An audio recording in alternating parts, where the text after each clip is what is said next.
turns me on,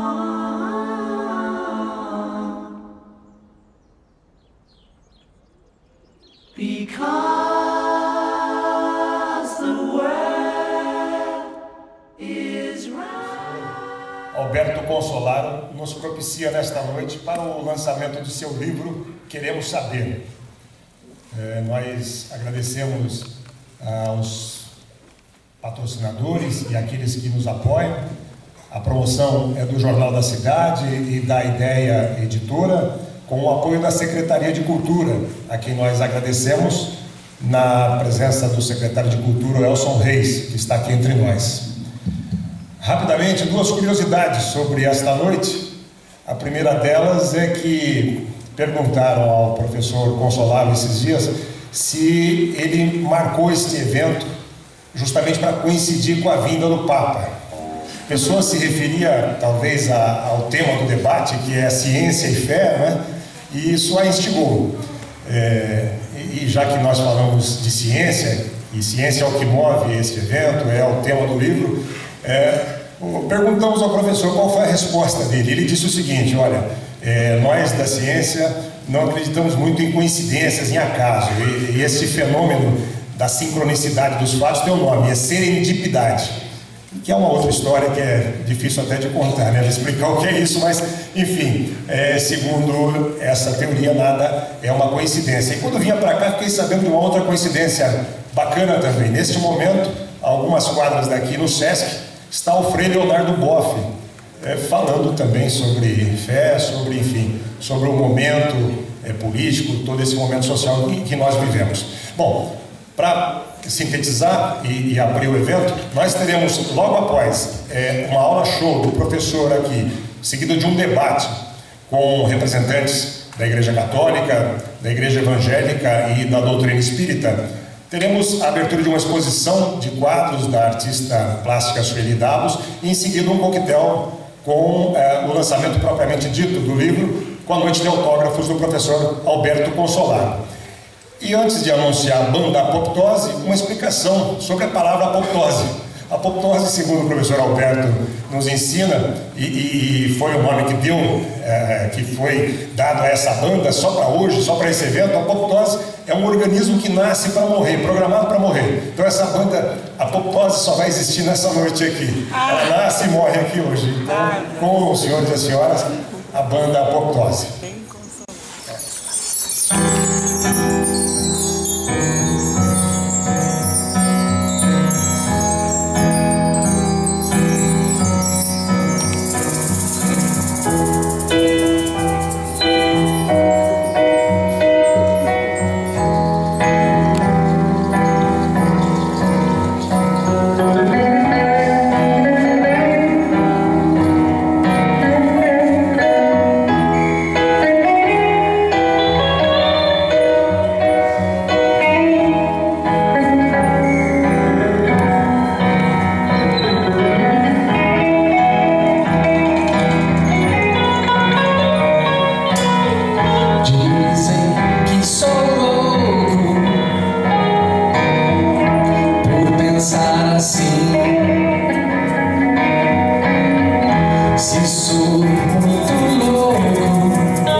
que encontrou a paz, mas louco é quem me diz que não é feliz, não é feliz.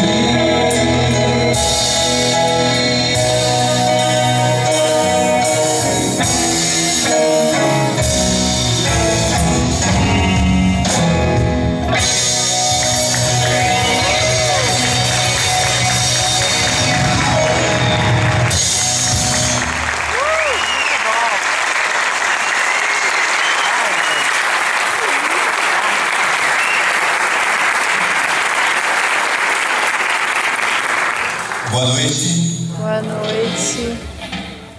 Na semana passada, eu dei uma entrevista no Jô Soares. E meus amigos falavam assim: nossa, depois de passar essa entrevista, ele vai ficar insuportável. Eu tenho que confessar a vocês, eu estou insuportável. Mas eu não sou insuportável na sensação que eu tenho no peito, com a maior espontaneidade possível do ser humano, uma insuportável sensação de explodir o peito de alegria de cada um de vocês que estão aqui. Eu me sinto o cara mais realizado profissionalmente que vocês imaginem, na qualidade de professor e pesquisador. Muito obrigado pela presença de cada um aqui, que me prestigia imensamente. Muito obrigado mesmo, de coração.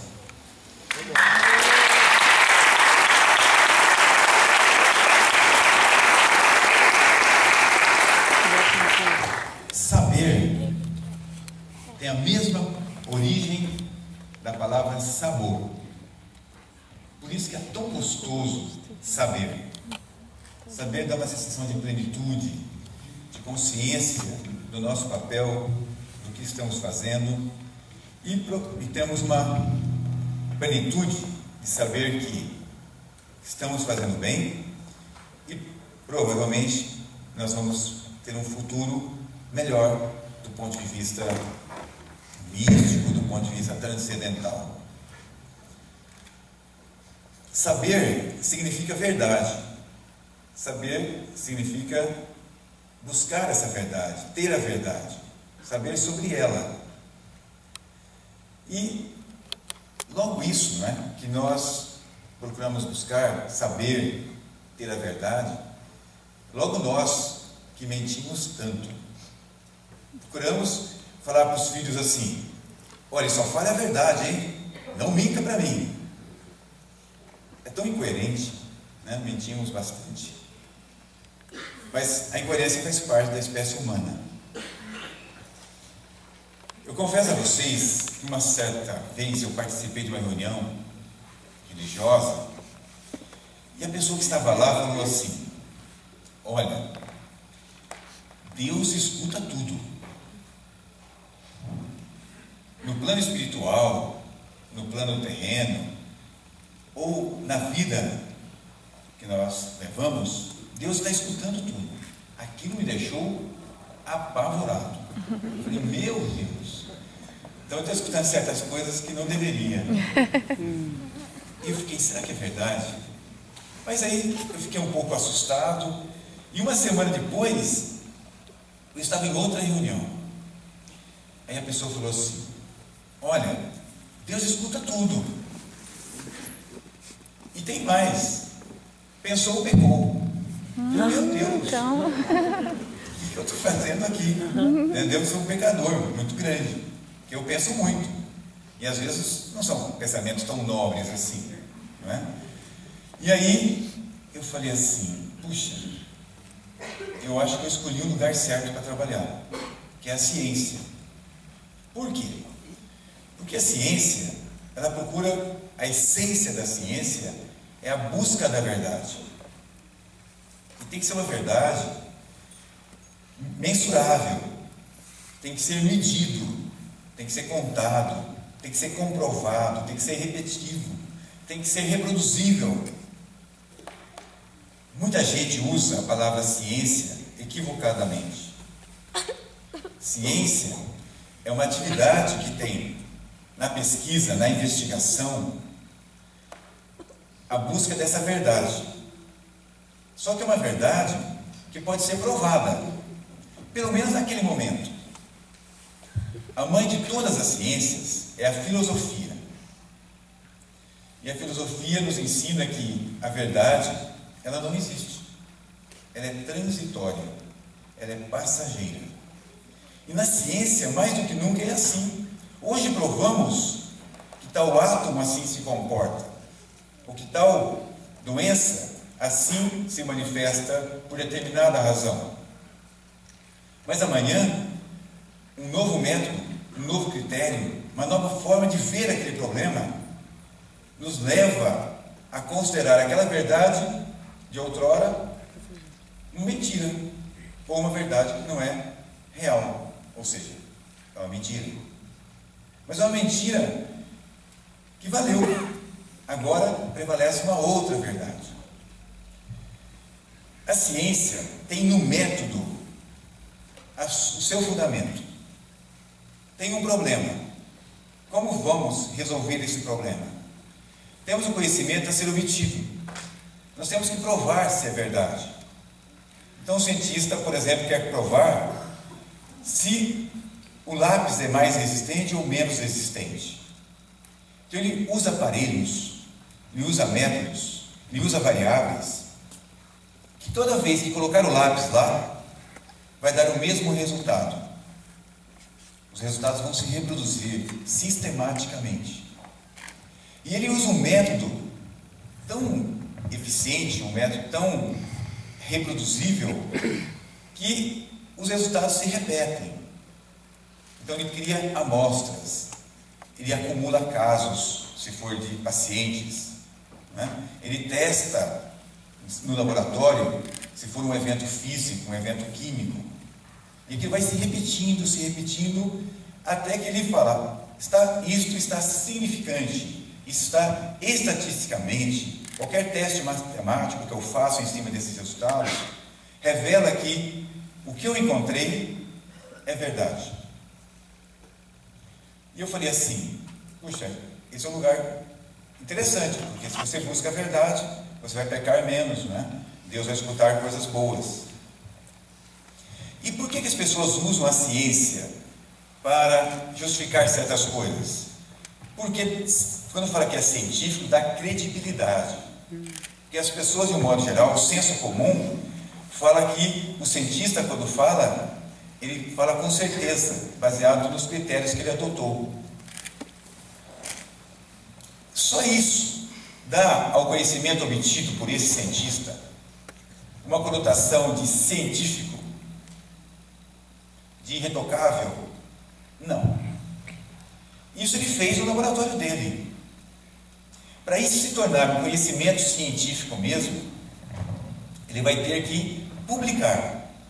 Ele vai ter que escrever o que ele fez, descrever minuciosamente o método que ele usou, da forma como ele fez, e fazer com que isso seja publicado numa revista reconhecida no mundo inteiro, pelos governos, pelas universidades, como uma revista de credibilidade.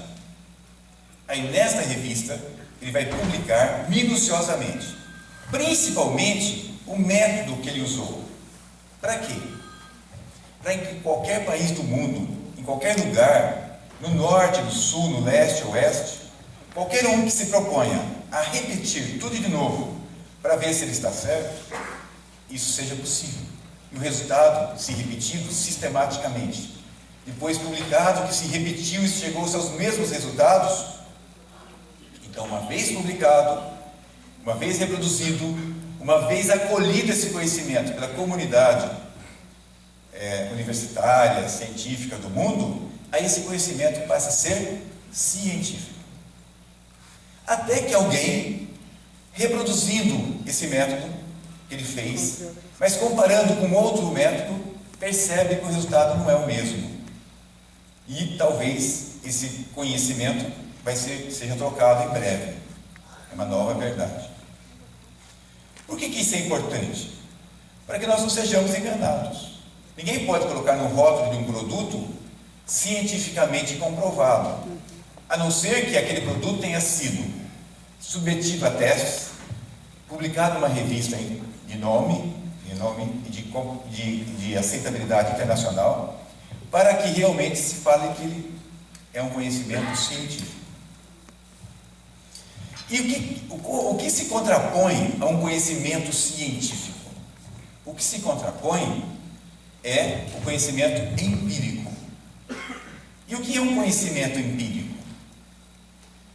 É qualquer conhecimento que não foi submetido a nenhum método desse. E que os resultados, porque não foi aplicado, não foi feito nenhum método, aplicado nenhum método, o resultado não foi publicado. Então isso não é aceito como conhecimento científico. Se o indivíduo comprovou tudo no laboratório e não publicou, não é científico. Para ser científico, tem que ser publicado, tem que ser reproduzível em qualquer lugar do mundo, sob as mesmas condições. Então o empírico, ele é ruim ou ele é bom? O que vocês acham? Empírico é bom ou é ruim? Bom também. Bom. Ele pode ser bom. Por exemplo, vamos dar um conhecimento empírico. Nunca ninguém provou que a roda funciona. Não tem nenhum trabalho publicado. Nunca fizeram testes. A roda é um conhecimento empírico. Tudo que não foi comprovado, publicado, testado, é empírico. O amor é empírico. O sexo é empírico. Ah, mas todo mundo fala que é bom. Essa é uma verdade. Mas não é científico. Então, para ser científico, precisa ser metódico. Para ser empírico, para qualificar algo de empírico, é não comprovado metodologicamente. E a fé? A fé é empírica ou é científica? A fé é empírica. O fato de ser qualificado ou não como empírico não diminui o valor do sentimento, o valor do conhecimento. Apenas devemos saber que ela é empírica. A religião, ela é sempre colocada como contraponto da ciência, porque ela usa a fé para levar as pessoas adiante. A fé, ela faz com que as pessoas acreditem numa determinada verdade. E essa verdade acaba fazendo com que as pessoas acreditem nela, embora ela não seja científica. Na verdade, que é passageira, a religião busca uma verdade por um outro critério, um critério dogmático, um critério de acreditar ou não, um critério empírico, mas é um critério. E ela busca a verdade. E a ciência também busca a verdade. Na verdade, elas não se contrapõem. Muitas vezes, a ciência, ela quer se intrometer na religião. E o vice-versa também é verdadeiro. Quando pessoas inteligentes, cientistas, procuram ajudar a religião a comprovar metodologicamente os seus dogmas, as suas verdades, em geral, a religião ganha, a fé ganha. Então, quando você tem um método científico, você acredita nele, você acredita nos resultados. E nessa primeira parte da aula, eu diria assim, respondendo a muitas vezes que me fizeram essa pergunta: você acha que a ciência é infalível? Como você se relaciona com a religião? Então eu sempre respondo assim, quando eu tenho tempo para explicar isso à pessoa. Às vezes ela faz a pergunta e não tem tempo para ouvir. Então eu digo assim: se você levar em consideração que a ciência comprova, aplica o método, adota o critério, e você vê essa ciência depois de um ano 2 anos, 3 anos, publicar de novo trabalhos falando assim: aquilo que foi dito como verdade não é mais. Então, a minha lógica é: a ciência também se baseia na fé, num método que é falível, que é uma verdade que é passageira. Seria essa verdade menor ou maior, mais válida ou menos válida do que uma verdade dogmática? Na verdade, temos um dilema. Nós não sabemos qual é a nossa verdade por completo. A ciência procura buscá-la. A religião tenta fazer-nos acreditar que nós estamos no caminho certo. Mas ambas, uma não representa para a outra verdadeiramente um contraponto. E esse é o dilema humano.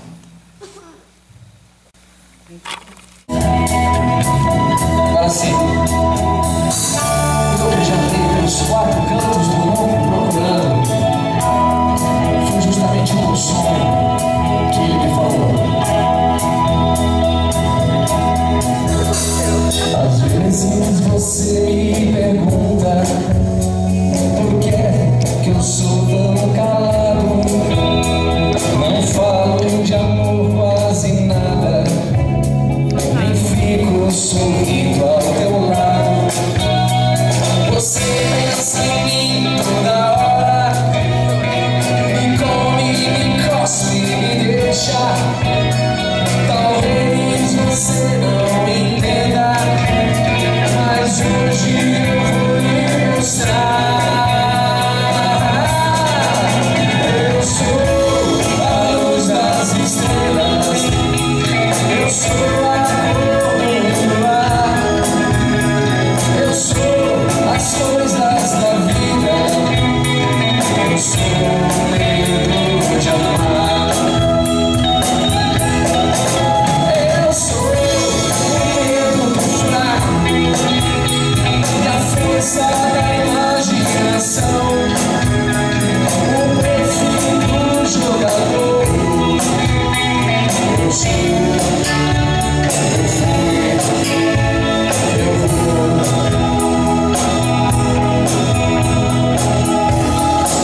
Eu sou o seu sacrifício, a placa de contramão. Eu sou os olhos de ferro, as giras de maldição. Eu sou a vela que acende, eu sou a luz que se apaga, eu sou a beira do abismo, eu sou eu nada.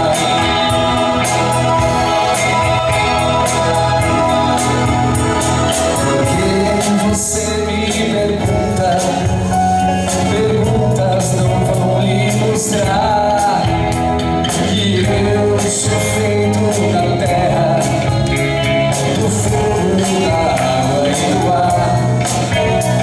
Você me tem todo dia, mas não sabe se é bom ou ruim. Mas saiba que eu estou em você, mas você não está em mim. As veias eu sou o telhado, a pesca do pescador, a letra A tem meu nome, os sonhos eu sou o amor. Eu sou a dona de casa, você me pague no mundo. Eu sou a mão do carrasco,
alguma coisa é muita ousadia, porque é muito temporário. Nós temos como propriedade ser muito ousados. Vou dar um exemplo para vocês de ousadia do ser humano. Por exemplo, nós pensávamos que nós tínhamos um universo, uma galáxia. Agora, a ciência mostrou que nós temos bilhões de planetas, muitas galáxias. Não existe mais universo. O que existe é multiverso. Nós somos seres multiversais. E ainda é ousado demais falar que em milhões de planetas, em várias galáxias, em todo o universo, só nesse planeta que os íons trombaram um com os outros, formaram moléculas que juntas, em condições adequadas, formaram células, que formaram seres multicelulares e que teve origem a vida inteligente, como é a vida humana.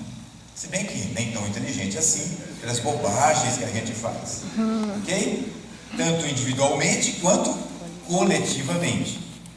Então veja, não é muito ousado achar que isso só aconteceu nesse planetinha pequeno chamado Terra? Dá para acreditar nisso? Não dá. Temos milhões de planetas. E recentemente ficou demonstrado que muitos dos planetas, por exemplo, 3 planetas na constelação Escorpião, têm as mesmas condições de vida que a Terra.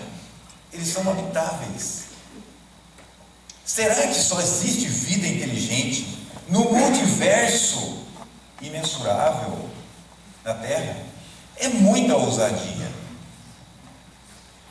Eu me lembro, trabalhei muito com bactérias e com cultura de células, e se coloca, semeia as bactérias em placas de vidro, e várias colônias crescem ali, como se fossem planetas distintos um do outro, como aquela gelatina fosse o universo.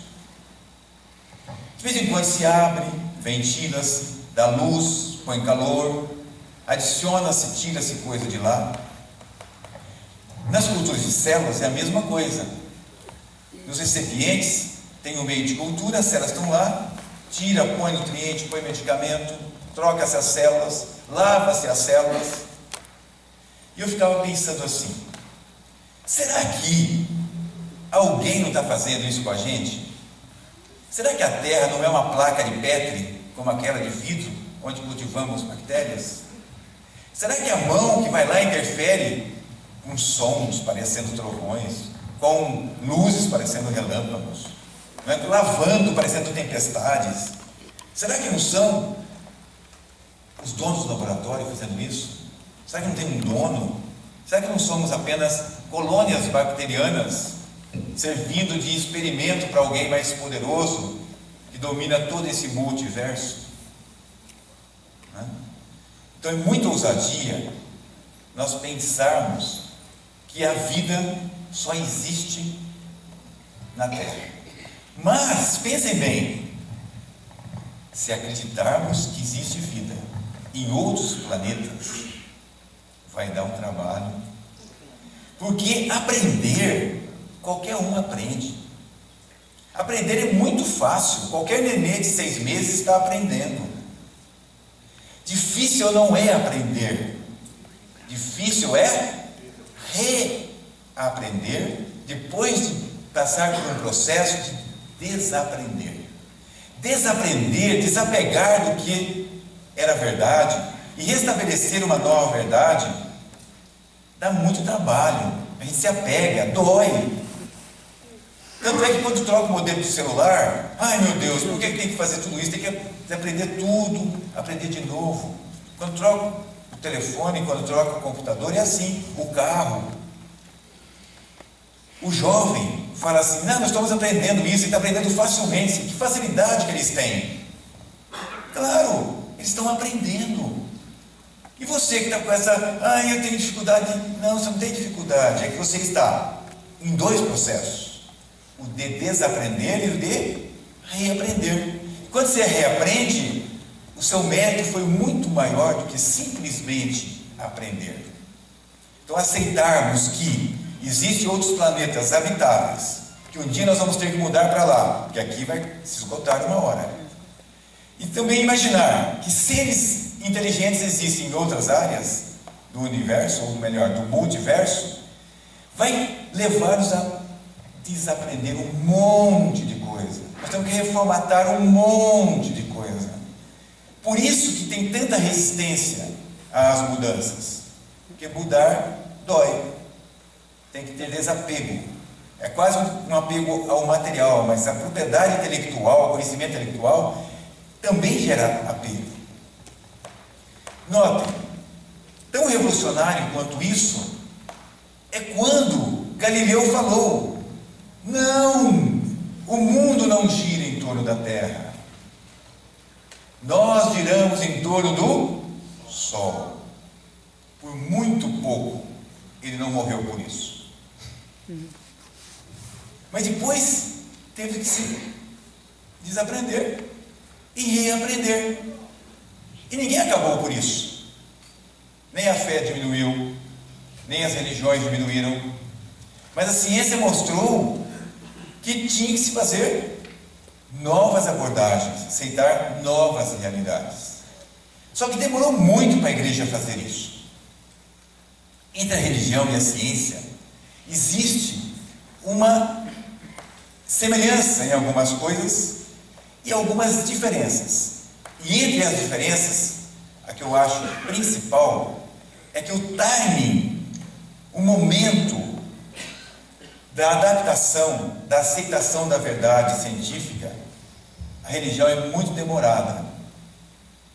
Utopicamente, eu acho que as duas deviam somar esforços para que, em cima de verdades mais ou menos estáveis, nós pudéssemos caminhar nessa busca constante, dessa verdade, para que a gente possa ficar cada vez mais pleno sobre a Terra e cada vez mais imaginar como será o nosso futuro quando a vida acabar. Então, na verdade, religião e ciência é uma busca constante, é um queremos aprender sempre.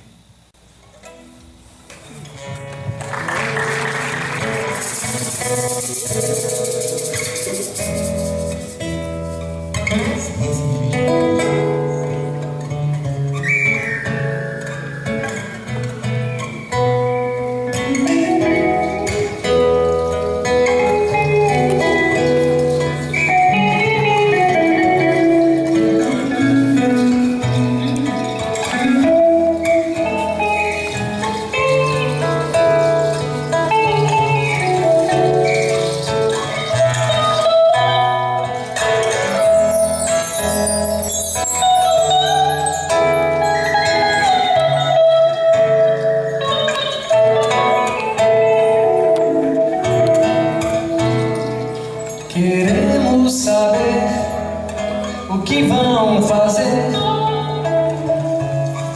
com as novas invenções. Queremos notícia mais séria sobre a descoberta da antimatéria e suas implicações. A emancipação do homem das grandes populações, homens pobres das cidades, das estepes, dos sertões. Queremos saber quando vamos raio laser mais barato. Queremos de fato um relato, retrato mais sério do mistério da luz, luz do disco voador, pra iluminação do homem tão carente e sofredor, tão perdido na distância da morada do Senhor.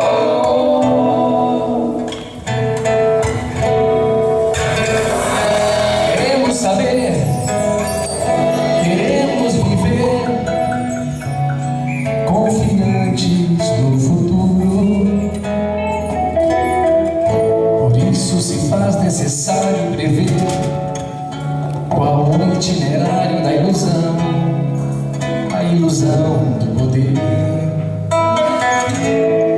Pois se foi permitido ao homem tantas coisas conhecer, é melhor que todos saibam o que pode acontecer.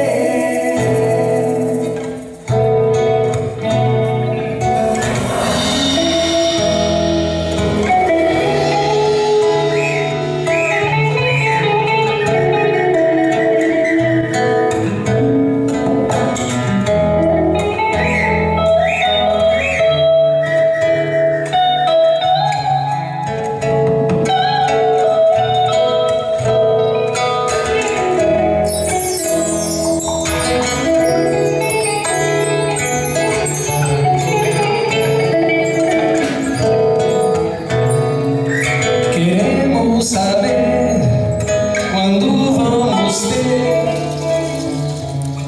raio laser mais barato. Queremos de fato um relato, um retrato mais sério do mistério da luz, luz do disco voador, pra iluminação do homem tão carente, sofredor, tão perdido na distância da morada do Senhor. Queremos saber, queremos viver confiantes no futuro. Por isso se faz necessário prever qual o itinerário da ilusão, a ilusão do poder. Pois se foi permitido ao homem tantas coisas conhecer,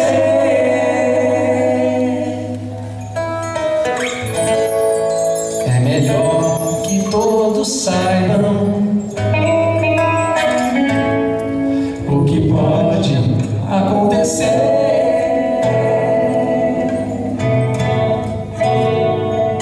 Queremos saber, queremos saber, todos queremos saber.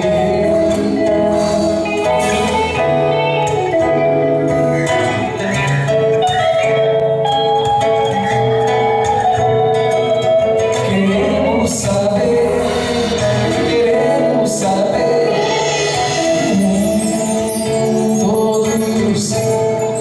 todos queremos saber.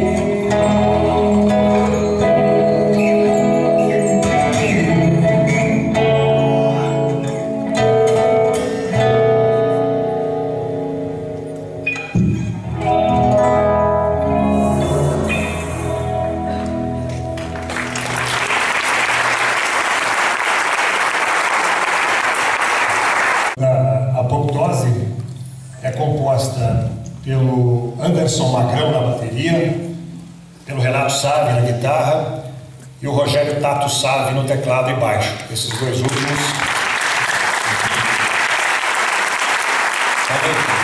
Obrigado. O Renato e o Tato são irmãos, são dentistas e qualquer coincidência com a profissão do professor Consolaro é mera semelhança. Bom, vamos ao nosso... Eu sou outro dentista, viu, Jabu? É mesmo? É, eu só falo de odontologia. Ok. Então, para aguentar um dentista, eu sou outro dentista, não tem jeito. Muito bom. Vamos ao debate, então, desta noite, denominado Ciência e Religião, Fé ou Ousadia. Nós queremos convidar para vir ao palco, junto ao professor Alberto Consolaro, o padre Risse, da paróquia de São Cristóvão, também o pastor Gilson, da Igreja Batista do Estoril, e Richard Simonetti, pela doutrina espírita.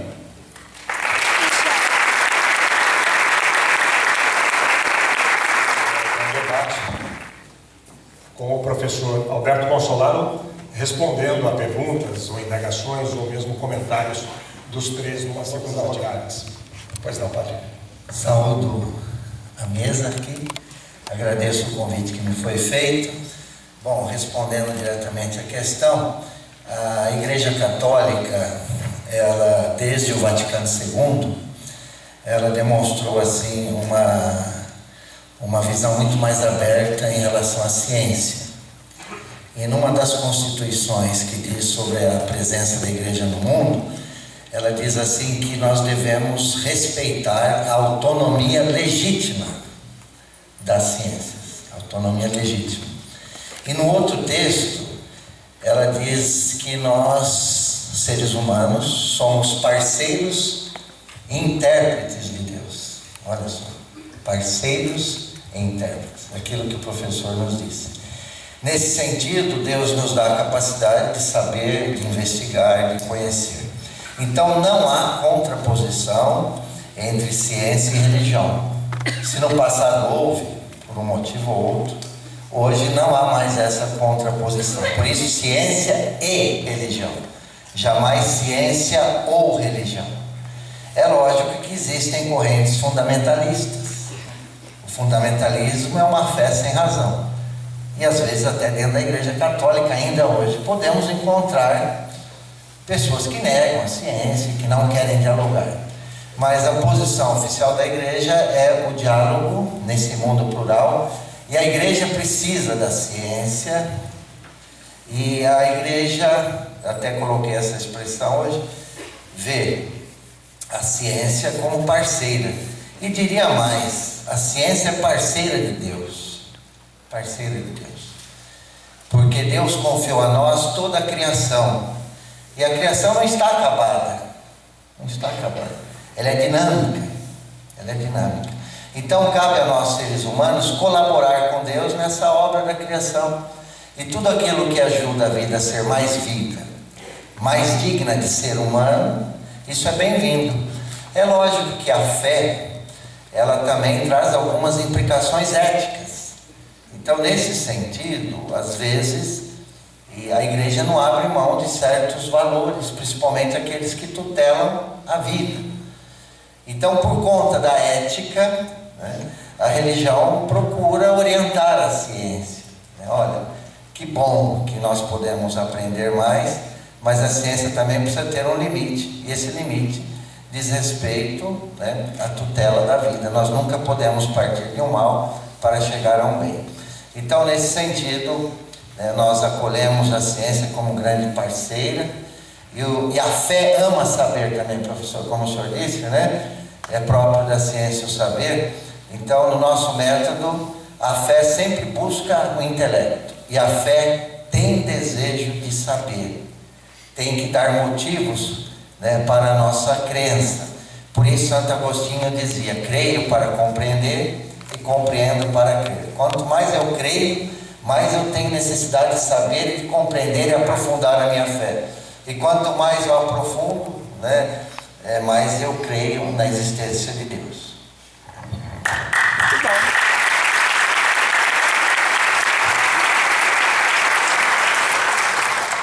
Primeiramente, queremos agradecer a oportunidade, ao professor, esse momento, os membros dessa mesa. Primeiramente, queremos dizer assim, do ponto de vista evangélico, nós partimos sempre do ponto de vista da Bíblia. Do ponto de vista da Bíblia, Deus é onisciente, ou seja, Ele sabe todas as coisas. Mas diferente daquela visão terrorista que o professor sentiu naquele momento, que eu gosto muito de uma expressão dos Salmos, quando Davi diz assim: Deus sabe o que somos. Deus sabe que somos pó. De modo que a onisciência de Deus jamais é vista sem misericórdia e sem amor. Paulo vai dizer que a ciência, ou saber demais, infla, mas o amor em tudo edifica. Então nós partimos do pressuposto de que Deus é o dono de toda a ciência. E o mais interessante é que quando Deus nos criou à sua imagem, conforme a sua semelhança, atribuiu a nós, seres humanos, a capacidade de pensar. Uma das coisas mais belas que eu gosto na teologia, e principalmente quando eu estudo a teologia da criação, é que todas as vezes que o texto bíblico fala do ser humano, ele fala do ser que vive, ou a alma que vive. Mas, do ponto de vista da Bíblia e da criação, o ser humano não é um animal. Diferente de todas as outras visões e de todos os outros seres vivos da face da terra, somente o ser humano possui a imagem e a semelhança de Deus. Sendo possuidor disso, o homem também tem a capacidade de pensar, de refletir, de conhecer e de fazer o melhor para os seus semelhantes. Então, do ponto de vista evangélico, batista, mais especificamente, nós não vemos a ciência como inimiga, mas como um meio do qual nós podemos descobrir não apenas como Deus formou e criou todas as coisas, mas também um meio para ajudarmos a sociedade a se tornar melhor. Do ponto de vista ético, nós também nos preocupamos profundamente, porque uma ciência sem uma ética, ela se torna uma religião. Uma ciência sem uma ética, ela passa a pensar como se fosse dona absoluta do saber e da verdade. E quando nós observamos a ciência sobre a luz da ética, ela nos ajuda a ver que nem a ciência tem todas as respostas do mundo e do universo. Então nós não vemos a ciência como uma inimiga ou como um oposto, mas como um instrumento que Deus deu ao ser humano, criado à sua imagem e semelhança, para se guiar neste mundo. De fato, às vezes o ser humano faz coisas muito estúpidas, mas quando olhamos para a Bíblia, vemos Deus sempre nos chamando à razão, sempre nos chamando a voltar a pensar com clareza. E aí, quando olhamos para a Bíblia, vemos que o Deus de toda a ciência capacitou o homem a pensar, refletir e fazer também maravilhas que hão de trazer a glória de Deus. Então pensamos que a ciência é também um instrumento da glória de Deus. Quando bem usada, serve para esse propósito. Quando mal usada, vai trazer terríveis consequências. Por isso a ética ser tão importante como esse princípio norteador da ciência. Boa noite, meus amigos. É evidente por tudo aquilo que já foi comentado, será altamente desejável um casamento da ciência com a religião. A ciência sem a religião cai no materialismo. A religião sem a ciência costuma cair na fantasia. O ideal, portanto, seria um casamento entre a ciência e a religião. A religião olhando para o céu, a ciência olhando para a terra. Exatamente essa a proposta da doutrina espírita. Quando Allan Kardec codificou o espiritismo, a partir do lançamento de O Livro dos Espíritos, no dia 18 de abril de 1857, ele desfraudou a bandeira de uma religião baseada em conceitos científicos, isto é, que tivesse base de ciência para provar aquilo que ela está apresentando. Por isso Kardec apresentou como bandeira do Espiritismo, uma de suas bandeiras, a máxima: fé verdadeira é aquela que pode encarar a razão face a face em todas as épocas. Então o Espiritismo ele parte do princípio de que nós devemos tentar comprovar aquilo que estamos apresentando como um conceito, como por exemplo um conceito que está em todas as religiões, a existência e a imortalidade do espírito. Isso seria simplesmente um conceito religioso, seria uma revelação, ou há a possibilidade de comprovarmos que o espírito existe? Não podemos levar o espírito para o laboratório, submetê-lo a uma experiência como uma experiência de química, e que pela repetição, quanto aos resultados, possa evidenciar que realmente o espírito existe e sobrevive à morte do corpo. Mas mesmo em experiências relacionadas com a química, nós sabemos perfeitamente que, ainda que se prove um determinado princípio numa experiência, a aceitação desse princípio vai depender de cada pessoa. Eu posso repetir uma experiência muitas vezes e chegar à mesma conclusão e de repente alguém não aceita. Eu não provei para essa pessoa, porque ela considerou que aquilo que eu apresentei não é suficiente para ela crer. Por isso, qualquer princípio relacionado com a comprovação da sobrevivência da alma, ele envolve a questão da evidência. Nós vamos evidenciar que isso é uma realidade. Agora, a aceitação vai depender de cada um.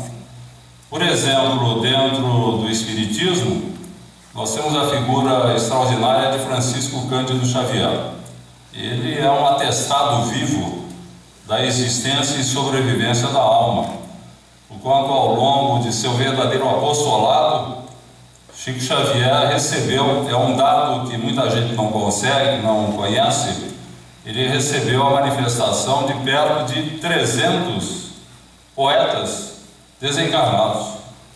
Não foi um, não foram alguns, foram quase 300. E poetas famosos como um Castro Alves, um Gonçalves Dias, um Augusto dos Anjos, mas muitos desconhecidos inclusive.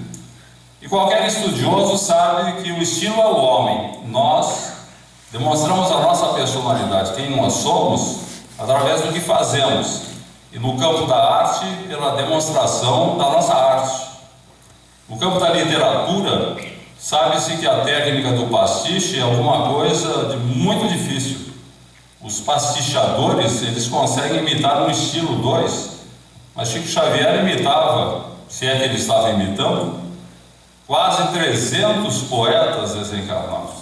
E um detalhe interessante, muitos desses poetas eram desconhecidos. De repente, um poeta lá no interior da Bahia, que tinha algumas publicações de poesias, que era um ilustre desconhecido, Chico Xavier recebia poesias desse poeta e de repente ia se verificar que era realmente aquele poeta, pelo estilo, pela maneira de apresentar a sua poesia. Isso, meus amigos, chama-se evidência. Quando nós vemos um mineiro, humilde, pobre, que fez apenas um grupo escolar, recebendo quase 300 poetas de Brasil e Portugal, muitos famosos e muitos ilustres desconhecidos, e apresentando-se esses espíritos com seu estilo, a sua maneira de ser, nós temos aí uma evidência, não só uma evidência da existência do espírito, como a evidência da sobrevivência do espírito e da possibilidade desse espírito entrar em contato conosco. Todos nós teremos na nossa família, no nosso relacionamento, episódios curiosos envolvendo pessoas que viram espíritos, que ouviram espíritos, que receberam mensagens de espíritos. Isso no caráter pessoal, a aceitação vai depender de cada um, mas no caráter coletivo, quando nós reunimos isso tudo, principalmente com o concurso de grandes médiums que serviram de intermediários, nós temos notáveis evidências da existência, sobrevivência do espírito e a sua comunicação. Agora, é uma evidência, vai depender da aceitação de cada um. Eu posso não aceitar, assim como há muita gente que aceita. Assim como numa experiência de química, eu posso aceitar e posso não aceitar. Se eu não aceitar, para mim não foi nada comprovado. Então essa união entre a ciência e a religião me parece fundamental, até para que superemos o materialismo existente na atualidade, envolvendo o comportamento humano, porque as pessoas, de modo geral, elas são espiritualistas, a grande maioria tem uma religião, espiritualistas nas ideias, mas materialistas no comportamento. Porque a ideia de sobrevivência da alma, de continuidade da vida física no plano espiritual, é apenas uma ideia para as pessoas. Raros vivem em função dessa realidade. Um dia nós vamos morrer e que a vida verdadeira começa quando nós morrermos e que vamos pedir contas de tudo aquilo que estamos fazendo aqui na Terra. Parece-me de importância fundamental que as religiões, de um modo geral, se debrucem sobre a necessidade de desenvolvermos ideias relacionadas com as evidências de que a vida continua, para que nós superemos o comportamento materialista, embora possamos dizer que somos espiritualistas. Muito bom. Antes de devolvermos a palavra aos nossos convidados, professor, deseja fazer alguma consideração sobre o que foi dito até agora? Vai esperar. Então a ideia agora, aos nossos convidados, é que vocês provoquem o nosso anfitrião, né? E numa segunda rodada, então, eu inicio com o Padre Rício novamente, para uma colocação, uma pergunta, enfim, algo que faça o professor Consolaro tecer considerações. Professor, parabéns pelo livro e por essa noite que o senhor nos oferece, essa oportunidade. Bom, a minha pergunta é o seguinte: a gente sabe que existe uma distinção entre invenção e descoberta. Segundo a nossa teologia cristã, só Deus pode criar do nada. Só Ele tem esse poder. Ele é um motor imóvel que tudo move, mas não é movido por ninguém. A ciência, ela não cria do nada. Então, quando alguns dizem que a ciência quer ocupar o lugar de Deus, eu nunca concordei com isso, né? Porque Deus tem o seu lugar, a ciência tem o seu lugar e o seu método. Então, o senhor poderia me dizer, então, explicar um pouquinho mais essa distinção entre descoberta, entre invenção, e se a ciência é capaz de criar do nada? Sim, existem descobertas, né, de que você pode, a partir de moléculas que não contenham nenhum elemento vital, são íons, são átomos, né? Se você consegue criar no laboratório um ambiente para que aquelas moléculas se componham e ali comece a estabelecer uma vida do ponto de vista biológico, nós não podemos falar que criou-se do nada, mas podemos falar que criou-se de partículas que não tinham na sua essência um princípio vital, da forma como nós entendemos o que é um princípio vital. O que é vida? Filosoficamente, e cientificamente e até misticamente, não existe nenhum conceito, nenhuma definição que satisfaz todos os aspectos do que é vida. Do ponto de vista biológico, vida é tudo aquilo que tem metabolismo próprio, né? É aquilo que tem uma forma de criar energia para se sustentar. Então, esse tipo de vida no laboratório é possível de ser criado, né? Agora, o que se discute, e aí entra a religião nesse aspecto, será que aqueles átomos não são formas de vida? Então, no conceito de que eles têm um metabolismo próprio e uma energia gerada para manter-se indefinidamente, aí ele não é considerado vida. Mas se você considerar que essa partícula pode ter sido colocada no universo, exatamente para se confrontar, se conglomerar com outros, e aí gerar esse outro tipo de vida, aí nós vamos dizer que a vida já existia naquele ato, naquele íon. Bem, professor, daria para a gente ficar a noite toda aqui fazendo perguntas e discutindo até sobre essa questão da vida mesmo, porque do ponto de vista, como disse o padre, só Deus cria, né? E o texto bíblico é muito específico quando usa um termo hebraico para aquilo. Mas daríamos para ficar a noite toda aqui conversando. Mas minha preocupação maior com a ciência, porque eu não creio que a vida seja uma coisa aleatória, né? Mas a minha preocupação maior com a ciência é quanto às questões filosóficas. O professor falou que a filosofia é a mãe de todas as ciências. Mas, por exemplo, Stephen Hawking, no seu último trabalho, ele chega a afirmar que a filosofia morreu. Ele chega a afirmar isso. A filosofia morreu. E tenta defender, de algum ponto de vista, a inexistência de Deus e a relevância de Deus no processo criativo. Só que o mais preocupante ainda, numa mente tão brilhante como a de Stephen Hawking, é ver que ele vai criando uma série de pressupostos filosóficos para tentar provar o que ele quer provar. Isso mostra uma incoerência tremenda, porque ele diz que a filosofia morreu, mas metade do livro dele é tentando filosoficamente alcançar isso.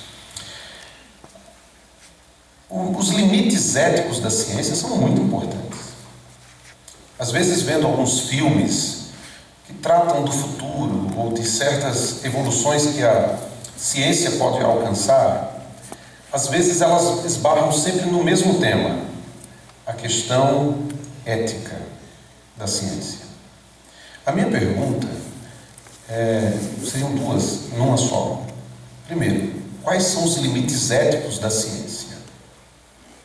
Né?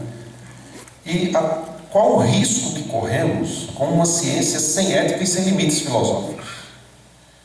Porque há cientistas hoje que defendem que a ciência deve ser tirada da mão dos filósofos e teólogos e ser colocada na mão de psicólogos e biólogos, como se a vida fosse simplesmente uma questão biológica e psicológica, sem se importar com os limites éticos. O que é que o professor acha disso? Obrigado. Primeiro que esse cientista que o senhor citou, ele é um físico. E os físicos tendem a não considerar muito a filosofia, que eles tendem a ser muito matemáticos, muito numéricos, muito baseados em fórmulas, né? Então, essa ideia de que a filosofia morreu é muito particular, né, e muito focal da física e de alguns físicos, não são de todos, né? E quase sempre quando se ouve um físico se basear para falar sobre a vida, sobre o universo, ele acaba sempre recorrendo à filosofia. Então é um contrassenso constante. Mas a filosofia ela é reconhecida quase que universalmente como a mãe de todas as ciências. A questão ética é muito delicada, porque quando você manipula vidas, né, você cai naquela concepção novamente. O que é vida? Então, por exemplo, quando você tem uma concepção, né, e você tem um espermatozoide fecundando um óvulo, tornando-se uma única célula, e a partir dali nós vamos criar 10 trilhões de células. Aquilo tem um metabolismo próprio. Do ponto de vista biológico, ali tem vida.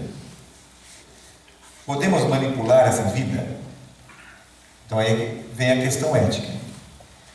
E a ética, ela não implica só no envolvimento de religiosos e nem de filósofos, né? Muitos ateus muitos céticos se preocupam com essa manipulação da vida. Então, os cientistas mais responsáveis, que são cientistas, eu chamo de cientistas mais responsáveis, é que aquele que não está apenas preocupado com a patente que ele vai obter, ou só com o lucro que ele vai ter, ou com o financiamento da pesquisa dele. É aquele que também contextualiza a espécie humana, né? Mais espiritualmente falando, né? Transcendendo ao corpo. Então, se você, a questão ética vai passar para a seguinte definição: a partir de que momento nós poderemos considerar que existe uma vida com componente transcendental a partir da fecundação? Porque assim, aquelas células, depois de 3, 4, 5 dias, nós temos 60 células. Tem um momento, depois da fecundação, que nós temos 16 células. Aquela célula do óvulo com o espermatozoide virou 16. Se você pega cada célula dessa isoladamente, ela pode dar origem a um novo ser completo. Então, só a partir da definição de quando é que começa a vida transcendental, quando é que aquela vida passa a ter uma alma ou ter um espírito, é que nós vamos ter uma definição bem clara, que a ética pode falar: aqui podemos começar, aqui não podemos avançar. Mas nós não temos conhecimento para isso ainda. Então, do meu ponto de vista, que é muito pessoal e muito individual, tanto faz você pegar a célula quando você tem a fecundação já é uma célula inteira, ou quando você pega depois de 16 dias, depois de 3 meses, é a mesma coisa. Porque a partir do momento que você aceita que ali tem vida, você não pode manipulá-la ao bel prazer. Então, agora, existe certas situações em que esse embrião, ele vai ser descartado, ele vai ser eliminado, e mesmo se quiséssemos aproveitar para gerar um ser, não é mais possível. Aí é que entra outra questão: podemos pegar essas células e aproveitar para fazer testes, fazer experimentos, ou até usá-las em terapias para certas doenças? E aí que entra a discussão de: mas tem vida ali? Mas se tem vida, não poderíamos descartar, né? Agora, mas vamos jogar isso fora, ou é melhor usar? Então, isso é um nó que nós vamos ter com sabedoria desatá-lo, para que a gente possa progredir na ciência. Só que as pesquisas que se fazem com essas células não podem ser feitas só com essas. Nós também temos outras alternativas. Então, enquanto isso não se define, vamos procurar outros métodos. E a partir de uma definição melhor, de uma reflexão maior, a gente pode então definir realmente não devemos. Ou então podemos, não tem nenhum problema. Consolado, você como professor, você conhece um axioma básico em ciência, segundo o qual não há efeito sem causa. Esse é um axioma científico, não há efeito sem causa. Esse teatro onde nós estamos, alguém construiu. A roupa que nós vestimos, alguém confeccionou. Os nossos óculos, o nosso relógio, o anel, tudo que nós temos aqui, que estamos vendo, foi feito por alguém. Então, é o efeito que teve uma causa. Agora, quando nós olhamos para o universo e constatamos a perfeição do universo, o universo funciona como um imenso relógio. A própria movimentação dos astros no céu é alguma coisa de espantoso, é uma cronicidade, uma perfeição tão grande que permite ao cientista, ao astrônomo, antecipar a passagem de um astro por determinada região do céu com séculos de antecedência. É um grande mecanismo, é um grande relógio. E isso não apenas em relação ao macrocosmo, ao microcosmo também, quando nós observamos a vida microbiana na Terra, quando observamos o próprio ser humano. O corpo humano é uma máquina perfeita. Jamais os cientistas deixarão de encantar-se com essa incrível máquina de peças vivas que permite a manifestação da inteligência na Terra. Então, tudo no universo, desde os astros que se equilibram no espaço, ao verme que nas profundezas do solo fertiliza, tudo nos indica a existência de um cérebro criador. Porque se há um efeito inteligente, tem que ter uma causa inteligente. Nós podemos dar o nome que quisermos a essa causa inteligente. Para cada filosofia, para cada religião, podemos até não dar nome, mas tem que ter um autor. E esse autor necessariamente é infinitamente mais inteligente do que o homem, porque esses efeitos transcendem o próprio entendimento humano. E a minha dúvida, Consolar, é exatamente essa, diante desse axioma e essa demonstração evidente da necessidade de ter um Criador para justificar o universo, como é que nós encontramos ainda cientistas que negam a existência de Deus? Na verdade, eu leio muito sobre esses cientistas e sobre as obras desses cientistas para procurar compreender melhor, né, os fundamentos dos seus raciocínios. Na verdade, a negação da existência de Deus em todas as obras é uma afirmação da existência deles. Eles apenas não querem adotar a nomenclatura Deus, mas eles admitem que uma energia fez com que os átomos se encontrassem, que se organizassem as células, os tecidos, né? Então, cada vez mais que você aprofunda o conhecimento, não só do corpo humano, mas do universo, das questões físicas, dos materiais, de como as partículas, como as coisas se arranjam, é óbvio que existe uma energia, um plano energético, metabólico, existe algo que esses cientistas defendem, mas só que eles não chamam de Deus. Então, se nós analisarmos minuciosamente as obras desses físicos principalmente, a todo momento eles usam uma força energética, uma energia, não é? Quando se fala do Big Bang, por exemplo, é uma energia, não é? Então você pode chamar aquilo de uma energia, de um magnetismo, de qualquer outra coisa, mas na verdade, se eu porventura adotar a palavra Deus, também eu posso. Acontece que, como a religião, ela já em nome de Deus já fez muitas atrocidades, esse cientista também tem um preconceito de não usar a palavra Deus, não, ou não se encaixar num padrão organizacional de pensamento chamado religião. Eles não querem admitir a existência de um Criador. Isso que é o problema. Mas eles são um criador de energia, mas é o princípio criador.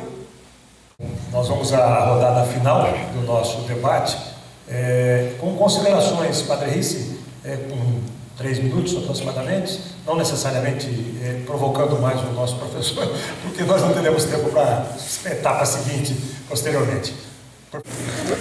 Permitam-me citar um texto que o Jornal da Cidade retirou do livro do professor Consolado. Ele diz assim, estou citando: as sementes das grandes descobertas estão flutuando constantemente em torno de nós, mas só criam raízes nas mentes bem preparadas para recebê-las. Fecho aspas. Então, lendo isso, eu me lembrei de São Justino, é um santo no início do cristianismo, no período patrístico. Ele usou uma expressão, sementes do verbo. Verbo aqui é a palavra de Deus, a palavra criadora, que cria, que recria. Tudo foi criado pela palavra. E Justino falava das sementes do verbo, para dizer que as sementes de Deus estão espalhadas no mundo da ciência, não só dentro da religião. O espírito criador de Deus, criador, criativo, ele está por toda parte, nas culturas, nos povos, na ciência, no laboratório. Então essas sementes do verbo, eu aproximo dessa sua fala, professor, não sei se estou equivocado, né? Do ponto de vista da fé cristã, são as sementes que estão por aí e cabe à ciência interpretá-las, né? E fazer com que essas sementes de Deus produzam bons frutos para o progresso das pessoas, para a vida humana, para que tenhamos uma vida com qualidade e dignidade, respeitando também os limites éticos. Não podemos nunca partir de um mal para chegar a um bem. Por melhor que seja o bem, nós temos princípios que brotam da fé. Depois eu queria dizer que a fé não é algo assim de involução. Há um teólogo que diz que partir da fé não é ir para trás. Esse teólogo é irmão do Leonardo Boff, que está aqui em Bauru, o Clodovis Boff. Ele diz: partir da fé não é ir para trás, mas é ir para o fundo, para os fundamentos, para poder ir para frente. E a ciência vai para o fundo, para os fundamentos, né? E para podermos ir para frente. Então a fé tem um papel importante na nossa vida, faz toda a diferença. E pela fé que ama saber, nós queremos dialogar sim com a ciência e juntos, religião e ciência, buscar saídas para os problemas que são complexos. A ciência sabe disso. Quantos temas que são complexos não há consenso, nem no mundo da ciência. Então não adianta a gente ser dogmático, né? Né? E então essa é uma postura que nós devemos ter de tolerância, de diálogo, para juntos encontrarmos uma saída melhor para que a vida seja digna de ser humano. E por fim, vocês falaram da banda, né? Segundo o filósofo Heráclito, o que permanece é a mudança, né, pastor? Foi dito, um pré-socrático. E a banda nasceu para morrer, então nosso pedido é que vocês ressuscitem, né? E aqui uma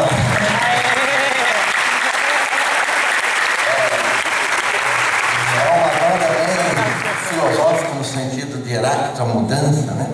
Mas eu termino com uma frase cristã que diz assim: o homem não nasce para morrer, o homem morre para viver, para ressuscitar.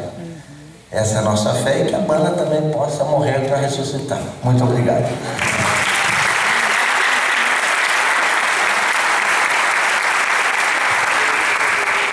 Primeiramente, queremos agradecer a oportunidade, o privilégio de poder estar num ambiente tão gostoso. Em segundo lugar, lembrando, nós temos que nos lembrar que existe diferença entre conhecimento e sabedoria. Deus não é como o homem, e o homem jamais será como Deus. Deus é um ser absoluto em si mesmo. Ele não precisa de nós para existir e para ser. Por isso o nome de Deus em hebraico significa eu sou o que sou. Ou seja, eu existo por mim mesmo. E essa beleza de Deus, grandiosidade e mistério, porque Deus é sempre um ser abscôndito. E isso é interessante porque a Bíblia, apesar de mostrar que Deus está sempre perto de nós, ele continua sendo abscôndito, ou seja, ele está onde não pode ser visto nem plenamente compreendido. Mas ele nos outorgou a sua imagem e semelhança. E a Bíblia é muito clara em mostrar essa diferença entre conhecimento e sabedoria. Há muitos homens que conhecem muito, mas não são sábios. Você pode ler todos os livros do mundo, e o autor de Eclesiastes vai dizer que os livros podem ser escritos aos milhares, e muitas vezes vão cair na canseira e no enfado. Salomão, o grande homem, o mais sábio de todo o mundo, ele chegou a reconhecer que investigou todas as coisas e no final de tudo disse: tudo é vaidade. Duas das questões de O Livro dos Espíritos, a obra básica da doutrina espírita, Allan Kardec pergunta qual o espírito mais evoluído que esteve na Terra para servir de guia e modelo à humanidade. E o mentor espiritual respondeu simplesmente Jesus. Kardec comenta essa questão dizendo que, sendo Jesus a mais alta expressão da humanidade, o espírito mais lúcido e perfeito que já esteve na Terra, a sua doutrina é a que melhor exprime a vontade de Deus, a orientação segura para que os homens possam confraternizar, viver em paz, progredir, enfim, alcançar os objetivos da própria existência humana. Entendo que tudo aquilo que se faça em matéria de religião e todos os estudos que façamos no campo da ciência, pouco representará se não estivermos conscientes de que existe uma finalidade para a existência humana, do equilíbrio, da felicidade do homem. Novos desafios e novos problemas surgem. Santos Dumont inventa o avião, que, na sua opinião, no seu ideal, deveria encurtar as distâncias entre os povos, favorecendo a fraternidade humana, e de repente nós vemos aviões já na Guerra de 14, pouco depois, bombardeando cidades, levando à destruição. Einstein desenvolve as teorias que haveriam de nos precipitar na era atômica, um grande progresso para a humanidade, com perspectivas maravilhosas de progresso para o homem, e de repente surge a bomba atômica com o seu efeito devastador. E nós podemos notar que em tudo aquilo que o homem faz, e muitas vezes sob inspiração até da espiritualidade, no sentido de favorecer o progresso, o equilíbrio, a felicidade humana, de repente, em face do próprio atraso do homem, orientado pelo egoísmo, acaba se convertendo em instrumento de destruição, de infelicidade. Isso haverá de acontecer sempre, enquanto nós não nos compenetrarmos de que só um caminho para a verdadeira paz, para o equilíbrio entre os homens, para a felicidade, que é a vivência do Evangelho. Jesus traçou um roteiro perfeito, sintetizado em expressões como as do Sermão da Montanha, e a síntese maior quando ele recomenda que façamos ao semelhante todo o bem que gostaríamos nos fosse feito. É a partir daí e realmente estaremos valorizando todo o conhecimento científico que vem de Deus também, mas que tem sido tão mal usado pelo homem, considerando ainda algo de importância fundamental em relação à crença, em relação à ciência de modo geral, à religião em particular. Para aquele que crê, nenhuma prova é necessária. Para aquele que não crê, nenhuma prova é suficiente. Enquanto nós não elegermos a vivência do Evangelho como o nosso caminho mais perfeito para um mundo melhor, nós estaremos envolvidos nesses impasses que têm infelicitado a humanidade.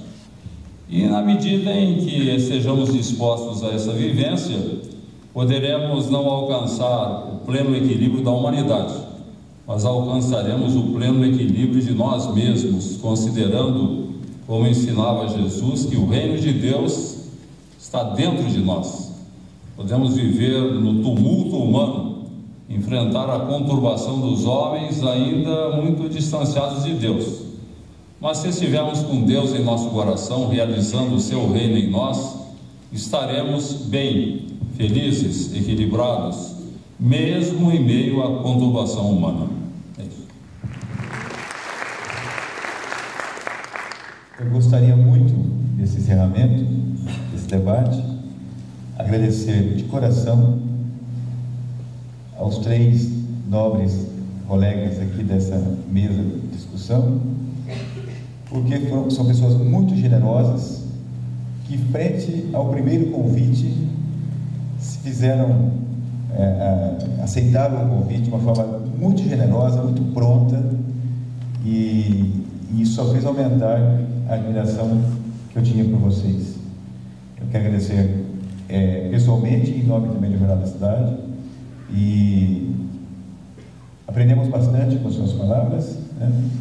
E eu gostaria de encerrar esse debate com uma frase de Sócrates, que disse assim: todo bem vem do saber, todo mal vem da ignorância. Então, se você sabe, se você procura conhecer, obter sabedoria, fatalmente a tua tendência é fazer o bem. Então, muito obrigado. Agradecer ao padre Rice, ao pastor Gilson, Richard Simonetti, professor também.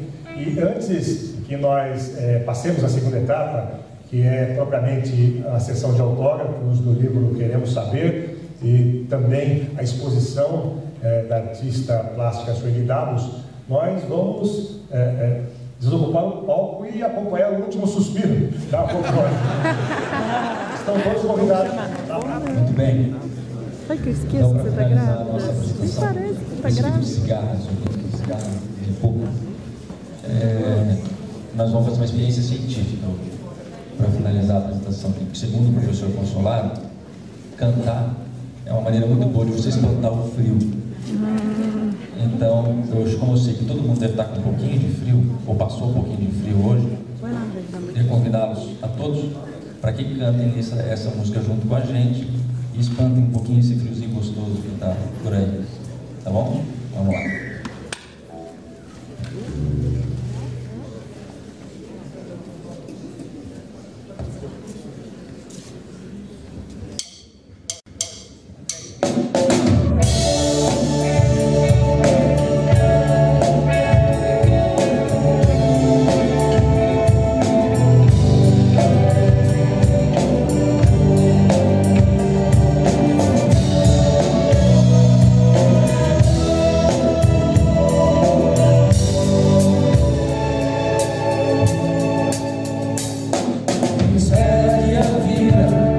Seja feita de ilusão, pode até ficar maluco ou morrer na solidão.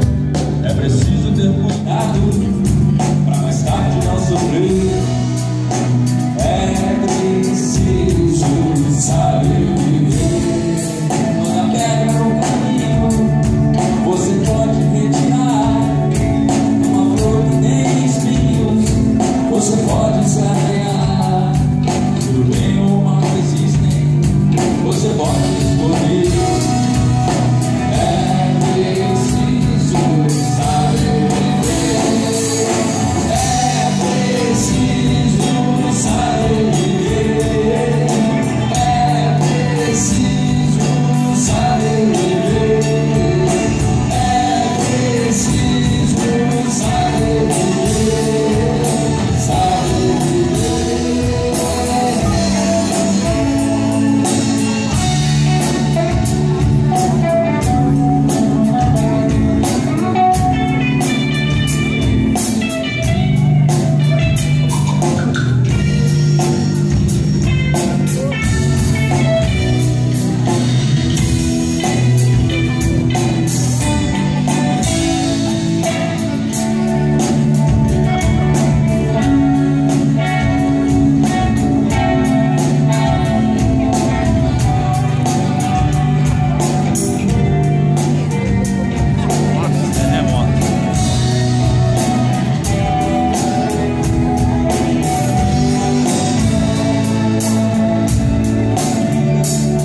Seja feita de ilusão, pode até ficar maluco ou morrer de solidão. É preciso ter cuidado para mais tarde não sofrer. É preciso saber viver. Toda pedra no caminho a gente pode retirar. E numa flor que tem espinhos você pode se arranhar. Se o bem ou o mal existem, você pode escolher. É preciso saber viver. Você vai.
Andar com fé eu vou, que a fé não costuma falhar. Andar com fé eu vou, que a fé não costuma falhar. Andar com fé eu vou, que a fé não costuma falhar. Que a fé tá na mulher, a fé tá na cobra coral. Oh, num pedaço de pão. A fé tá na maré, tá na lâmina de um punhal. Na escuridão. Andar com fé eu vou, que a fé não costuma falhar. Andar com fé eu vou, que a fé não costuma falhar. Oh lá lá. Andar com fé eu vou, que a fé não costuma falhar. Oh menina. Andar com fé eu vou, que a fé não costuma falhar. A fé tá na manhã, a fé tá no anoitecer. No calor do verão, a fé tá viva e sã, a fé também tá pra morrer. Oh, triste na solidão. Andar com fé eu vou, que a fé não costuma falhar. Oh menina, andar com fé eu vou, que a fé não costuma falhar. Andar com fé eu vou, que a fé não costuma falhar. Oh lá lá. Andar com fé eu vou, que a fé não costuma falhar. Certo ou errado até, a fé vai onde quer que eu vá. Oh, a pé ou de avião. Mesmo a quem não tem fé, a fé costuma acompanhar. Oh, pelo sim, pelo não. Andar com fé eu vou, que a fé não costuma falhar. Andar com fé